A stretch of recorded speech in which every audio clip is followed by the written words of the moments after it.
আমি এখন পেঁয়াজ লাল করছি। পেঁয়াজ লাল করার পরে এটাকে আমি এখন একটু পানি দিয়ে দিই, মশলা যাতে পুড়ে না যায়। এই যে পানি দিয়ে দিলাম, মশলা পুড়ে যাতে না যায় পেঁয়াজ লালে। এখন আমি সব মশলা দিব। আমি আজকে মাটন ভুনা করব, খাসির মাংসের ভুনা। এই যে এখন পেঁয়াজটা লাল করে মশলাগুলো সব আস্তে আস্তে দিয়ে দিচ্ছি। এখানে সব 1 চামচ করে হলুদের গুঁড়া, মরিচের গুঁড়া আধা চামচ, আর এই শান মশলা একটা মিক্স শান মশলা, সেটা আমি 1 চামচ দিয়েছি। আর লবণ দিব। এখন আন্দাজ মতো আপনারা লবণ দিয়ে দিবেন। তারপরে এখন আমি আদা রসুন পেস্ট দিব 2 টেবিল চামচ আদা রসুনের পেস্ট দিয়ে দিলাম। এখন এটাকে মশলাটাকে ভালো করে আমি ভুনে নিচ্ছি।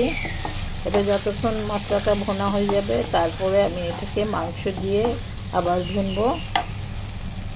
ভুনবো বা কষাবো, মাংস দিয়ে কষাবো। এখন মশলাটা আগে একটু কষিয়ে নিই। এখন আমি 3 টেবিল চামচ টক দই দিলাম। এটাকে ভালো করে কষিয়ে নিই। মশলাটা তেলের উপরে আসলে তারপরে আমি মাংস ঢেলে দিব। এটা ভালো করে মশলাটা নাড়াচাড়া দিয়ে দিচ্ছি। এটা দিয়ে তেলের উপরে আসলে তারপরে আমি মাংসটা দিয়ে কষাবো।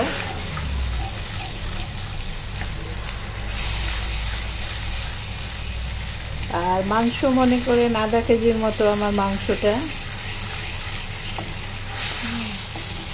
এটা প্রেসার কুকারে জল দেওয়ার দরকার হয়ও না। এটা আপনি কড়াইয়ের মধ্যে বসিয়েও রান্না করে নেওয়া যায়, কারণ টক দই দিলে এমনিতেই গলে যায়।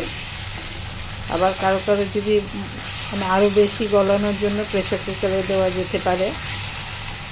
আমি অনেক সময় প্রেসার কুকারে রান্না করি, আবার অনেক সময় হাঁড়িতেও রান্না করি। আজকে হাঁড়িতে রান্না করছি। দেখেন মশলাটা এভাবে টকবক করে ফুটবে।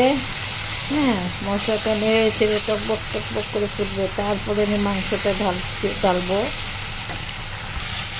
এই যে এখন মাংস দিয়ে এটা মাংস কষানোর উপরে মাংস টেস্ট আসে। আপনি যত কষাবেন মাংস রেখে রেখে তত টেস্ট বাড়বে। এখন আমি এটা ঢাকনা দিয়ে ঢেকে কষাতে থাকবো যতক্ষণ পানিটা একটু শুকাই যাবে। তারপরে আমি ঝোল দিয়ে মাংসটা গলাবো।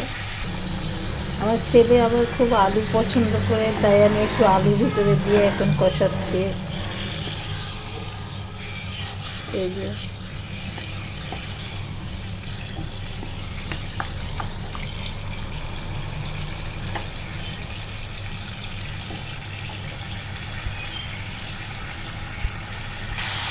এক চামচ করে ধনে ভাজা আর জিরা ভাজা এটা আমি দিয়ে দিলাম। এটাকে আবার কষাবো। এটা মোটামুটি আমার কষানো হয়ে গেছে। আমি এটাকে এখন ঝোল দিয়ে আধা ঘন্টার মতো সিদ্ধ করতে চড়িয়ে রাখবো। আর আধা ঘন্টা বা 15 ঘন্টা আপনি সিদ্ধ করবেন। সিদ্ধ হয়ে গেলে তখন আমি নামিয়ে ফেলব।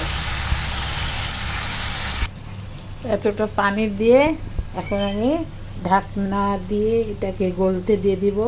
আমার যতক্ষণ পানিটা শুকায় যাবে ততক্ষণ আমার সিদ্ধ হয়ে যাবে। আচ্ছা, এই যে আমি ঢাকনা দিয়ে দিলাম। তারপরে এই পানিটা শুকায় গেলে কষা করে নামাবো। এখনও পানি এতটা আছে, পানিটা পুরো শুকিয়ে গেলে তারপরে আমি নামিয়ে ফেলবো। আচ্ছা, আপনারা বলেন তো এরকম ঝোল রাখবো,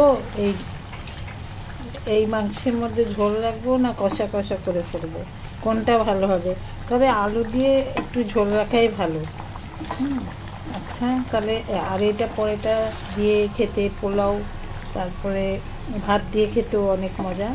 তো যাই হোক, এখন আমার রান্নাও পুরোপুরি কমপ্লিট হয়ে গেছে। আমি একটু ঝোল রেখে এটা রেখে দিচ্ছি।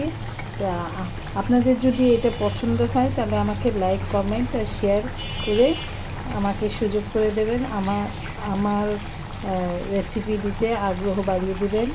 তা আচ্ছা, আল্লাহ হাফেজ। Thanks for watching my video.